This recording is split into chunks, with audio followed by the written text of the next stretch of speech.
ঐকমত্য কমিশনের সঙ্গে বিএনপির দ্বিতীয় দফার সংলাপ। তত্ত্বাবধায়ক সরকার ফিরিয়ে আনার দাবি, প্রধানমন্ত্রীর মেয়াদ উন্মুক্ত রাখার প্রস্তাব। ইলেক্টেড গভর্নমেন্ট এবং ওয়েস্টমিনিস্টার টাইপ অফ গভর্নমেন্টে এখন প্রাইম মিনিস্টারকে একদম সব বিষয়ে যদি হাত পা বেঁধে দেওয়া হয় তাহলে তো রাষ্ট্র পরিচালনা অসুবিধা হবে। নতুন দল নিবন্ধনের সময় বাড়ল 22 জুন পর্যন্ত। ঐকমত্য কমিশনের সুপারিশ পাওয়ার পরই নির্বাচনের প্রস্তুতি নেওয়ার আহ্বান এনসিপির। সীমান্তে গোলাগুলি, সাধারণ নাগরিক হতাহতের ঘটনায় প্রধান উপদেষ্টার উদ্বেগ। জাতিসংঘকে আরও নারী শান্তি রক্ষী নিয়োগের আহ্বান। জুলাই গণহত্যায় সাবেক মন্ত্রী সহ ৪৫ জনের বিরুদ্ধে ২০ জুলাই তদন্ত প্রতিবেদন দেওয়ার নির্দেশ। গুমে জড়িতদের শাস্তি দাবি ভুক্তভোগীদের। প্রাইম এশিয়ার শিক্ষার্থী পারভেজ হত্যায় ৮ জনের বিরুদ্ধে মামলা। শিক্ষক শিক্ষার্থীদের বিক্ষোভ, দ্রুত গ্রেফতার ও বিচার দাবি ছাত্রদলের। ৬ দফা দাবি আদায়ে পলিটেকনিক শিক্ষার্থীদের ৪৮ ঘন্টার আলটিমেটাম। সারা দেশে অবরোধ সহ লং মার্চ টু ঢাকা কর্মসূচির হুঁশিয়ারি। Nicely bowled. Second wicket gone for Bangladesh. Sylhet টেস্টেও নড়বড়ে বাংলাদেশ। প্রথম ইনিংসে মাত্র ১৯১ রানে অল আউট। জিম্বাবুয়ের সংগ্রহ বিনা উইকেটে ৬৭ রান। দর্শক, আমন্ত্রণ সংবাদ সন্ধ্যায় শুনছিলেন শিরোনামগুলো, সঙ্গে থাকছি আমি তানসিয়া চৌধুরী। নতুন রাজনৈতিক দল নিবন্ধনের সময়সীমা আগামী ২২ জুন পর্যন্ত বাড়ানো হয়েছে বলে জানালেন ইসি সচিব আক্তার আহমেদ। আর আবেদন জমা পড়েছে ৭টি। এর আগে সিইসির সঙ্গে বৈঠকে নির্বাচন নিয়ে ঐকমত্য কমিশনের প্রস্তাব না আসা পর্যন্ত অপেক্ষার সুপারিশ করেন এনসিপির মুখ্য সমন্বয়কারী নাসির উদ্দিন পাটোয়ারি। আওয়ামী লীগের সময়ে বিতর্কিত নির্বাচনের সঙ্গে জড়িতদের বিচারের দাবিও জানান তিনি। শিউলি রায়ের রিপোর্ট জানাচ্ছেন ইউসুফ ভুইয়া। ত্রয়োদশ সংসদ নির্বাচনকে সামনে রেখে নির্বাচন ব্যবস্থার সংস্কার সহ নানা বিষয়ে প্রধান নির্বাচন কমিশনার এএমএম নাসির উদ্দিনের সঙ্গে বৈঠক করেন জাতীয় নাগরিক পার্টি এনসিপির মুখ্য সমন্বয়ক নাসির উদ্দিন পাটোয়ারির নেতৃত্বে ৫ সদস্যের প্রতিনিধি দল। প্রায় ২ ঘন্টা বৈঠক শেষে সাংবাদিকদের সঙ্গে মত বিনিময় করেন নাসির উদ্দিন পাটোয়ারি। বিগত ১৫ বছরে ফ্যাসিস্ট কাঠামো রূপান্তরের অন্যতম ভূমিকা নির্বাচন কমিশন, এমন অভিযোগ করে জড়িত সব কর্মকর্তা কর্মচারীকে আইনের আওতায় আনার দাবি জানান নাসির উদ্দিন। যারা এখানে কর্মকর্তা কর্মচারীবৃন্দ রয়েছেন তাদের থেকে ওনারা শপথ নিয়েছেন, কিন্তু আমরা বলেছি শুধু শপথের মধ্যেই সমাপ্ত না করে গত ১৫ বছরে যারা এই কাজগুলো করেছে তাদেরকে যথাযথ আইনগত প্রক্রিয়ার মধ্যে নিয়ে আসতে হবে। এদিকে নির্বাচনের প্রস্তুতিতে ঐকমত্য কমিশনের সুপারিশ আসা পর্যন্ত অপেক্ষারও সুপারিশ করেন এই এনসিপি নেতা। স্বাধীন বাংলাদেশ নতুনভাবে যাত্রা শুরু হয়েছে, যাতে দলগুলো ৫ বছর পর পর যে নবায়নের যে সিস্টেম নতুন করে করতে হয়, ইলেকশন সামনে যে প্রক্রিয়াটা শুরু হবে আগামী ইলেকশনে, যাতে প্রত্যেকটা দল নবায়নের মধ্য দিয়ে সকল শর্ত পূরণ করে যেতে হয় সে বিষয়ে আমরা দাবি জানিয়েছি। পরে সাংবাদিকদের ব্রিফ করেন ইসি সচিব আক্তার আহমেদ। জানান নতুন রাজনৈতিক দল নিবন্ধনের সময়সীমা আগামী ২২ জুন পর্যন্ত বাড়ানো হয়েছে। ইউসুফ ভুইয়া, দেশ টিভি, ঢাকা। প্রধান উপদেষ্টা ডক্টর মোহাম্মদ ইউনূসের কাছে চূড়ান্ত প্রতিবেদন জমা দিয়েছে স্থানীয় সরকার সংস্কার কমিশন। রোববার বিকেলে রাষ্ট্রীয় অতিথি ভবন যমুনায় কমিশন প্রধান অধ্যাপক তোফায়েল আহমেদের নেতৃত্বে এ প্রতিবেদন জমা দেওয়া হয়। প্রধান উপদেষ্টার deputy press secretary Abul Kalam Azad Majumdar এ তথ্য জানান। রোববার সন্ধ্যায় রাজধানীর বেইলি রোডের ফরেন সার্ভিস একাডেমিতে এ বিষয়ে প্রেস ব্রিফিং করেন কমিশন প্রধান। এতে কমিশনের প্রতিবেদনের নানা তথ্য তুলে ধরেন তিনি।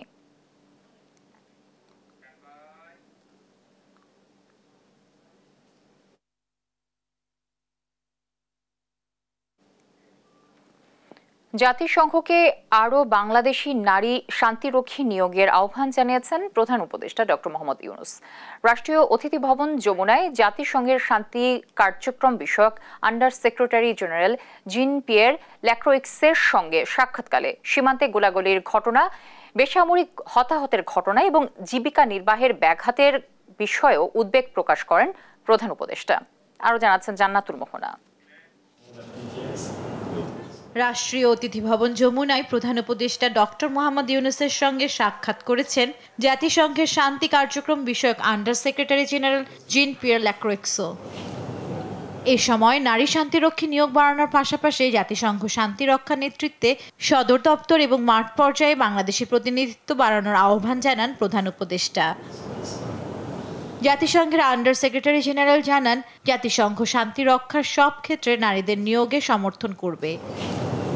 পরে পররাষ্ট্র উপদেষ্টা মোহাম্মদ তৌহিদ হাসানের সঙ্গেও সাক্ষাৎ করেন তিনি। পররাষ্ট্র উপদেষ্টার নেতৃত্বে একটি বাংলাদেশি প্রতিনিধি দল আগামী 13 থেকে 14 মে জার্মানির বার্লিনে অনুষ্ঠেয় জাতিসংঘ শান্তিরক্ষা মন্ত্রী পর্যায়ের সম্মেলনে যোগ দেবেন। জান্নাতুল মোহনা, দেশ টিভি, ঢাকা। প্রধান উপদেষ্টা অধ্যাপক ডক্টর মোহাম্মদ ইউনুস 4 দিনের সরকারি সফরে আগামীকাল কাতারের উদ্দেশ্যে রওনা দেবেন। দোহায় আর্থনা সামিট 2025-এ অংশগ্রহণ করবেন তিনি। অধ্যাপক ইউনুস কাতারের আমির Sheikh Tamim bin Hamad Al থানির আমন্ত্রণে এ সফরে যাচ্ছেন বলে জানান প্রধান উপদেষ্টার উপ প্রেস সচিব আবুল কালাম আজাদ মজুমদার। প্রধান উপদেষ্টার সফর সঙ্গী হিসেবে যাচ্ছেন পররাষ্ট্র উপদেষ্টা তৌহিদ হোসেন, জ্বালানি উপদেষ্টা মোহাম্মদ ফাউজুল কবির খান এবং শিল্প উপদেষ্টা আদিলুর রহমান খান। এছাড়া দেশের ইতিহাসে প্রথমবারের মতো দেশের 4 জন নারী ক্রীড়াবিদ প্রধান উপদেষ্টার সফর সঙ্গী হচ্ছেন। আজাদ মজুমদার জানান, সামিটে অংশ নেওয়ার পাশাপাশি কাতারের আমিরের সঙ্গে প্রধান উপদেষ্টার বৈঠকের সম্ভাবনা রয়েছে।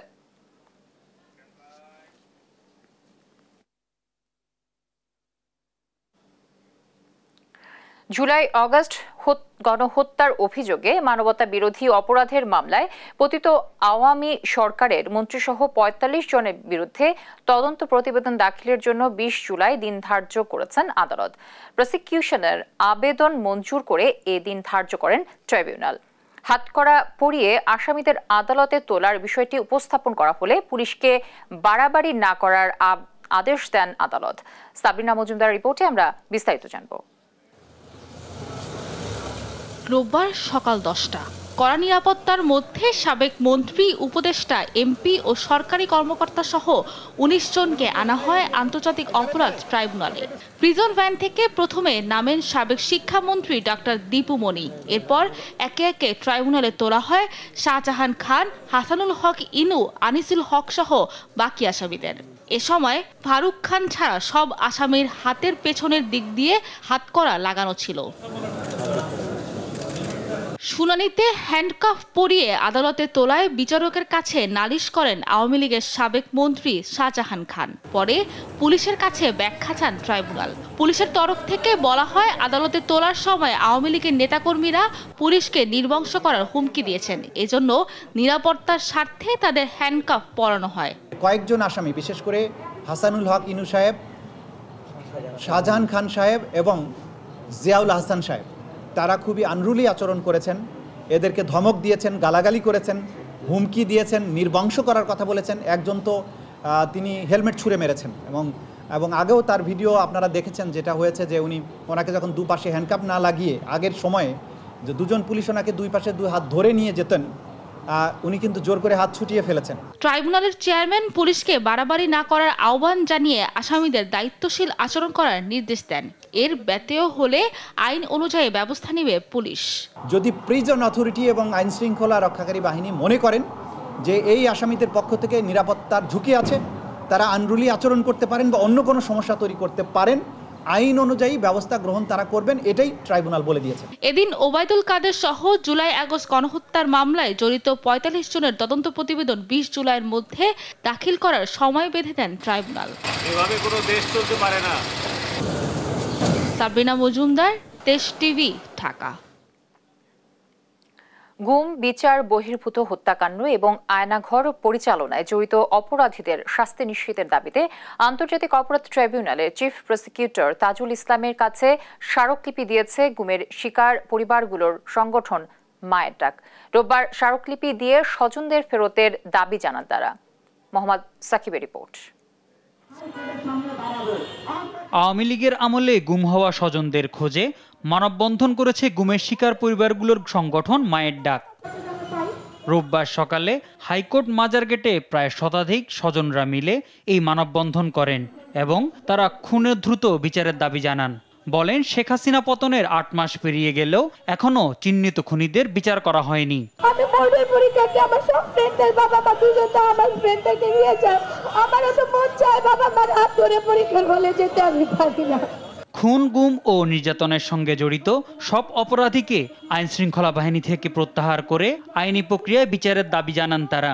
স্বজনরা আরও বলেন, আয়নাঘর সংরক্ষণের জন্য অবিলম্বে ব্যবস্থা নিতে হবে, যাতে প্রমাণ নষ্ট বা গোপন না করা যায়। শেখ হাসিনার সরকারের আমলে যে অন্যায়, অত্যাচার, নির্যাতন জনগণের উপর করেছিল, সম্ভবত বাংলাদেশে পুলিশের মতো এত বড় অত্যাচার, নির্যাতনকারী বাহিনী আর কোনোটাই নাই। যারা খুনি, দস্যু, তস্কর, তাদের শাস্তির বিধান করতে হবে। অন্তর্বর্তী সরকারের কার্যক্রমে তারা দিন দিন হতাশ হয়ে পড়েছেন বলেও জানান তারা। 2011 সালে জয়দেবপুর চৌরাস্তা থেকে ওনারও গুম করে নিয়ে গেছে। আজ পর্যন্ত আমরা ওনার সন্ধান পাই নাই। খুনি হাসিনা কর্তৃক যে 17 বছর গুম ও খুনের শিকার হয়েছে, তাদের আজ পর্যন্ত পাওয়া যায়নি। তাদের সন্ধানের দাবিতে এবং মুক্তির দাবিতে আজকে আমাদের মানববন্ধন। আমাকে একটু মাটিটা দেখান, আমি আমার ছেলের জন্য মানে মরার পরের দোয়াটা করি। অনতিবিলম্বে গুম হওয়া ব্যক্তিদের ফেরত চান স্বজনরা। মোহাম্মদ সাকিব, দেশ টিভি, ঢাকা। শিক্ষার্থী জাহিদুল ইসলাম পারভেজ হত্যার বিচার দাবিতে বিক্ষোভ মিছিল করেছেন প্রাইম এশিয়া ইউনিভার্সিটির শিক্ষক শিক্ষার্থীরা। এ ঘটনায় নিহতের ফুফাতো ভাই বাদী হয়ে বনানী থানায় হত্যা মামলা দায়ের করেছেন। এদিকে হত্যার ঘটনায় বৈষম্য বিরোধী ছাত্র আন্দোলনের 5 জন জড়িত দাবি করে তাদের বিচার চেয়েছেন ছাত্রদল। আলী আক্কাস আকাশের রিপোর্ট।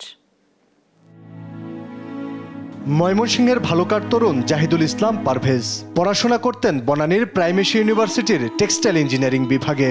শনিবার বিকেলে পারভেজ তার 2 বন্ধুর সঙ্গে সিঙ্গারা খাচ্ছিলেন বিশ্ববিদ্যালয়ের মূল ফটকের সামনে। পাশে দাঁড়িয়ে থাকা 2 নারী শিক্ষার্থী হঠাৎ ইভটিজিং এর অভিযোগ তোলেন পারভেজের বিরুদ্ধে এবং তাদের বন্ধু বান্ধবদের ডেকে আনেন। বিশ্ববিদ্যালয় কর্তৃপক্ষ তাৎক্ষণিকভাবে 2 পক্ষকে নিয়ে বিষয়টি মীমাংসা করলেও উত্তেজনা থেমে থাকেনি। শিক্ষার্থীরা জানায়, এরপর ইংরেজি বিভাগের 3 ছাত্র হাজিপাড়া এলাকার কিছু বহিরাগত যুবক নিয়ে এসে পারভেজের উপর হামলা চালায়। পরে পারভেজকে উদ্ধার করে হাসপাতালে নেওয়া হলে চিকিৎসক তাকে মৃত ঘোষণা করেন। এই ঘটনায় তীব্র নিন্দা জানিয়েছেন ছাত্রদলের কেন্দ্রীয় নির্বাহী সংসদ। বৈষম্য বিরোধী ছাত্র আন্দোলনের 5 জন এই হত্যাকাণ্ডে জড়িত বলে দাবি ছাত্রদলের। এই নির্মম হত্যাকাণ্ডের পরিকল্পনাকারী, ইন্ধনদাতা, হুকুমদাতা এবং হামলাকারী সন্ত্রাসীদের অবিলম্বে গ্রেপ্তার ও দৃষ্টান্তমূলক শাস্তির দাবি জানাচ্ছি। এই ঘটনায় নিহতের ফুফাতো ভাই বাদী হয়ে বনানী থানায় একটি হত্যা মামলা দায়ের করেছেন। আসামিদের গ্রেপ্তারের অভিযান চলছে বলে জানিয়েছেন পুলিশ। যারা এই ঘটনার হত্যার সাথে জড়িত প্রত্যেকটা আসামি আমরা সিসি ফুটেজ দেখে আমরা শনাক্ত করছি। আমি এবং আমার এডিসি স্যার, আমার যে তদন্তকারী কর্মকর্তা, ইন্সপেক্টর তদন্ত, আমাদের টিম, আমরা সবাই মাঠে থেকে কাজ করছি। এদিকে পারভেজ হত্যার প্রতিবাদে বিক্ষোভ মিছিল করেছে প্রাইম এশিয়া ইউনিভার্সিটির শিক্ষক ও শিক্ষার্থীরা। বিক্ষোভ মিছিল হয়েছে নিহতের জন্মস্থান ময়মনসিংহের ভালুকাতেও। আলী আক্কাস আকাশ, দেশ টিভি, ঢাকা। 48 ঘন্টার মধ্যে 6 দফা আদায়ে আলটিমেটাম দিয়েছেন পলিটেকনিক শিক্ষার্থীরা। দাবি না মানা হলে সারা দেশে অবরোধ সহ লং মার্চ টু ঢাকা কর্মসূচি ঘোষণার হুঁশিয়ারি দেন তারা। রোববার দুপুরে রাজধানীর আগারগাঁওয়ে কারিগরি ছাত্র আন্দোলনের ব্যানারে পূর্ব ঘোষিত সমাবেশ থেকে এই ঘোষণা দেওয়া হয়। হাসান আল মাহমুদের রিপোর্ট। জুনিয়র ইনস্ট্রাক্টর পদে ক্রাফট ইনস্ট্রাক্টরদের পদোন্নতির হাইকোর্টের রায় বাতিল, উপসহকারী প্রকৌশলী পদ শুধুমাত্র ডিপ্লোমাধারীদের জন্য সংরক্ষণ সহ 6 দফা দাবিতে মহাসমাবেশ করেছে পলিটেকনিক শিক্ষার্থীরা। কারিগরি ছাত্র আন্দোলনের ব্যানারে রাজধানীর আগারগাঁওয়ে মহিলা পলিটেকনিক ইনস্টিটিউটের সামনে জড়ো হয় বিভিন্ন প্রতিষ্ঠানের শিক্ষার্থীরা। এ সময় 6 দফার পক্ষে স্লোগান দেন তারা। নানাভাবে প্রশাসন সময়ক্ষেপণ করে দাবি উপেক্ষার অভিযোগ করেন শিক্ষার্থীরা। কিছু ক্রাফট ইনস্ট্রাক্টরদের পদোন্নতি দেওয়া হয়েছিল, যারা মানে কাল অন্ধকারে মানে আমরা জানতামও না যে তাদের পদোন্নতি হচ্ছে, তো তাদের পদোন্নতি বাতিল করা। আমাদের পুরো পলিটেকনিকের জন্য শুধু একটা মাত্র ইউনিভার্সিটি। আমাদেরকে গত দেখতে পাচ্ছেন আপনারা যে আমাদের শিক্ষা অধিদপ্তরের তারা আমাদের সাথে বৈঠকে বসার কথা ছিল, কিন্তু তারা আমাদের সাথে প্রতারণা করছে, তারা আসে নাই। কারিগরি সেক্টরের যে কোনো কর্মকর্তা সবাই কারিগরি শিক্ষার আওতাভুক্ত হতে হবে, মানে আমরা অকারিগরি কেউ চাই না। আমরা কর্মসূচি পালন করার পরেও তাদের কোনো রকম যোগাযোগ করা হয়নি আমাদের সাথে। আমরা এই জন্য কর্মসূচি আরো দীর্ঘায়িত করতে চাচ্ছি। 48 ঘন্টার মধ্যে দাবি মেনে না নিলে সারা দেশে অবরোধ সহ লং মার্চ টু ঢাকা কর্মসূচির হুঁশিয়ারি দেন তারা। কারিগরি ছাত্র আন্দোলন বাংলাদেশের প্রতিনিধিরা সকল প্রকার ইসলামের বৈঠক বর্জন করলাম। তো শুনানির মাধ্যমে রিট বাতিল না করা হয় তাহলে আজকে তো এই সমাবেশ হয়েছে, কালকে বিক্ষোভ হবে, পরশুদিন সারা বাংলাদেশ ব্লকেট হয়ে যাবে। আমরা চাই সরকার আমাদের সহযোগিতা করুক। যতক্ষণ পর্যন্ত আমাদের আন্দোলন সফল না হচ্ছে, আমাদের দাবি না মেনে নেওয়া হবে, ততক্ষণ পর্যন্ত আমরা রাজপথ ছাড়ব না। আলাদা কারিগরি মন্ত্রণালয়, ডিপ্লোমা শিক্ষার্থীদের জন্য স্বতন্ত্র বিশ্ববিদ্যালয়, ডিপ্লোমায় ভর্তির ক্ষেত্রে সময়সীমা নির্ধারণ সহ নানা দাবি জানান শিক্ষার্থীরা। হাসান আল মাহমুদ, দেশ টিভি, ঢাকা। সংবিধান সংশোধনে ন্যাশনাল কনস্টিটিউশনাল কাউন্সিল এনসিসি করার প্রস্তাবনার সঙ্গে একমত নয় বিএনপি। দেশের রাজনৈতিক বাস্তবতায় নির্বাচনকালীন রুটিন কাজ করার জন্য 90 দিন মেয়াদে তত্ত্বাবধায়ক সরকার চায় দলটি। আর 2 বারের বেশি প্রধানমন্ত্রী না হওয়ার বিধান বাধ্যতামূলক না রেখে তা উন্মুক্ত রাখার পক্ষেও মত দেয় বিএনপি। সাইফুল রিপনের প্রতিবেদন। বিভিন্ন কমিশনের সংস্কার প্রস্তাবনা নিয়ে জাতীয় সংসদ ভবনের এলডি হলে জাতীয় ঐকমত্য কমিশনের সঙ্গে দ্বিতীয় দফা বৈঠক করে বিএনপির প্রতিনিধি দল। এ সময় সংস্কার প্রস্তাবনার উপর দলের অবস্থান ও নতুন প্রস্তাবনাও তুলে ধরেন তারা। বৈঠক শেষে সাংবাদিকদের ব্রিফ করেন বিএনপির স্থায়ী কমিটির সদস্য সালাউদ্দিন আহমদ। নাম পরিবর্তনের এখানে কোনো যৌক্তিক কারণ নাই। জাতীয় সাংবিধানিক কাউন্সিলের প্রস্তাবনা গ্রহণযোগ্য নয় বলে জানান তিনি। এই সমস্ত নিয়োগের ক্ষেত্রে প্রধান এবং সদস্য সবার নিয়োগের ক্ষেত্রে যে তাদেরকে ক্ষমতা দেওয়ার, জুরিসডিকশন দেওয়ার কথা বলা আছে, এগুলো আমরা একমত নই। এই জন্য যে রাষ্ট্রের মধ্যে আর এক্সিকিউটিভের ফাংশনটাকে এত বেশি লিমিট করা হবে যে এক্সিকিউটিভ এবং প্রধানমন্ত্রী যিনি যে নামে ডাকি তাদের আর তেমন কোনো রাষ্ট্র পরিচালনার ক্ষেত্রে এখতিয়ার এত বেশি লিমিট করা হয়ে যাবে যে রাষ্ট্র পরিচালনার দায় হয়ে যাবে। অথচ রেসপন্সিবিলিটি থাকবে ইলেক্টেড রিপ্রেজেন্টেটিভ হিসেবে জনগণের কাছে এবং সংসদের কাছে সেই নির্বাচিত প্রধানমন্ত্রীর, অথচ তার কাছে তেমন কোনো পাওয়ার দেয়া থাকলো না। সংসদের সংখ্যাগরিষ্ঠ দলের নেতা ও প্রধানমন্ত্রীর পদ নিয়েও কথা বলেন বিএনপির এ নেতা। প্রস্তাব যেটা, এটা হচ্ছে যে not more than 2 consecutive terms, অর্থাৎ পর 2 বারের বেশি কেউ একজন প্রধানমন্ত্রী থাকতে পারবেন না। তার মানে দাঁড়াচ্ছে যদি 2 বারের পরে একবার গ্যাপ হয়, তার পরবর্তীকালে যদি জনগণ নির্বাচন করে সেই পার্টিকে মেজরিটি পার্টি হিসেবে, সেই পার্টি যদি ডিসাইড করে তাহলে সেই একই ব্যক্তি প্রধানমন্ত্রী হতেও পারেন। সংসদের সংরক্ষিত আসন ও দ্বিকক্ষ বিশিষ্ট সংসদ গঠনের বিষয়ে একমত হলেও পরবর্তী নির্বাচিত সংসদই সিদ্ধান্ত নেবে বলে দলের অবস্থান জানান তিনি। মহিলাদের, নারীদের আসনের সংখ্যা যেমন আমরা বলেছি 50 থেকে 100-তে উন্নীত করার ক্ষেত্রে আমরা একমত, কিন্তু সেটা বিদ্যমান পদ্ধতিতেই মনোনয়ন হবে, সেটা আমরা আমাদের প্রস্তাবে বলেছি। বাট এইটা আমরা বলেছি যে নেক্সট পার্লামেন্ট গঠন হওয়ার পরে। আর দেশ ও জনগণের স্বার্থকে অগ্রাধিকার দিয়েই বিএনপি সংস্কার কার্যক্রম এগিয়ে নিয়ে যেতে চায় বলে জানান দলটির স্থায়ী কমিটির আরেক সদস্য নজরুল ইসলাম খান। দেশ এবং জনগণের স্বার্থ চিন্তা করে যা সঙ্গত, যা সর্বাপেক্ষা উত্তম, তেমন কিছুই হওয়া উচিত, সেমন কিছুই করা উচিত। সাইফুল রিপন, দেশ টিভি, ঢাকা। 24,247 কোটি টাকার 16 প্রকল্প অনুমোদন দিয়েছে জাতীয় অর্থনৈতিক পরিষদের নির্বাহী কমিটি একনেক।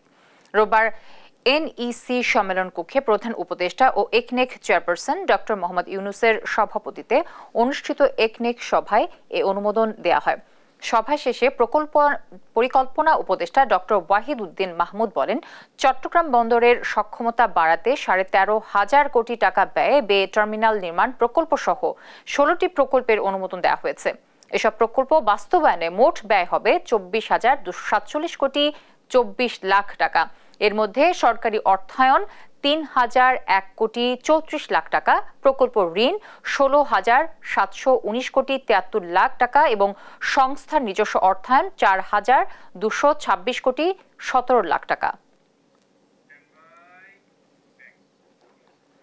বিগত সময়ে দুর্নীতির চিত্রগুলো বেশ স্পষ্ট। তা নির্মূলে ভবিষ্যতে দুর্নীতি রোধের প্রয়োজনীয়তা খুবই গুরুত্বপূর্ণ বলে মন্তব্য করেছেন দুদক চেয়ারম্যান আব্দুল মোমেন। জানান, অবৈধ সম্পদ অর্জনের অভিযোগে পরিকল্পনা কমিশনের অতিরিক্ত সচিব আবু সালেহ মোহাম্মদ ফেরদৌস খান সহ 5 জনের বিরুদ্ধে অনুসন্ধান শুরু হয়েছে। বাকিটা জানাচ্ছেন আমাদের সহকর্মী ফজলা আদিত্য। অতীত ও বর্তমান সময়ে দুর্নীতির বিরুদ্ধে অবস্থান শক্ত করার পাশাপাশি ভবিষ্যতে যাতে দুর্নীতি না হয় সেজন্য 3টি পদ্ধতিতে কাজ করবে দুদক। প্রতিটি প্রকল্পের কাজ ঠিকাদার বান্ধব নয়, বাংলাদেশ বান্ধব হতে হবে। দুপুরে নীলফামারী জেলা শিল্পকলা একাডেমিতে জেলা প্রশাসন ও জেলা দুর্নীতি প্রতিরোধ কমিটির আয়োজনে অনুষ্ঠিত গণশুনানিতে এসব কথা বলেন দুদক চেয়ারম্যান। মোট সময়টা ব্যয় করি পুরনো দুর্নীতির জন্য। পুরনো দুর্নীতি কিভাবে নিরসন করা যায়, আসলে আমাদের বড় কাজ হওয়া উচিত ভবিষ্যতে যাতে দুর্নীতি না হয়। কোথায় কোথায় দুর্নীতি হয় এটা তো আমি আপনি আমরা সবাই জানি। যদি জেনেই থাকি তাহলে ভবিষ্যতের দুর্নীতিটা ঠেকাবার জন্য এখন থেকেই যদি আমরা সতর্ক থাকি তাহলে সেই দুর্নীতিগুলো হবে না। এদিকে অবৈধ সম্পদ অর্জনের অভিযোগে পরিকল্পনা কমিশনের অতিরিক্ত সচিব আবু সালেহ মোহাম্মদ ফেরদৌস খান সহ 5 জনের বিরুদ্ধে অনুসন্ধান শুরু করেছে দুদক এবং আগামী 21 এপ্রিল সিআইডির সাবেক প্রধান মোহাম্মদ আলী, বিশেষ পুলিশ সুপার মিনহাজুল ইসলাম ও পরিদর্শক মনিরুজ্জামানকে অবৈধ সম্পদ অর্জনের অভিযোগে তলব করেছে সংস্থাটি। দুদকের আবেদনের প্রেক্ষিতে সাবেক বিদ্যুৎ জ্বালানি ও খনিজ সম্পদ প্রতিমন্ত্রী নসরুল হামিদ বিপুর ঢাকায় একটি ফ্ল্যাট, 3টি অ্যাপার্টমেন্ট, 3টি গাড়ি ও 70টি ব্যাংক হিসাব ফ্রিজ করার আদেশ দিয়েছেন আদালত। এসব হিসেবে 37 কোটি 96 লাখ 49,747 টাকা রয়েছে। ফজলে আদিত্য, দেশ টিভি, ঢাকা।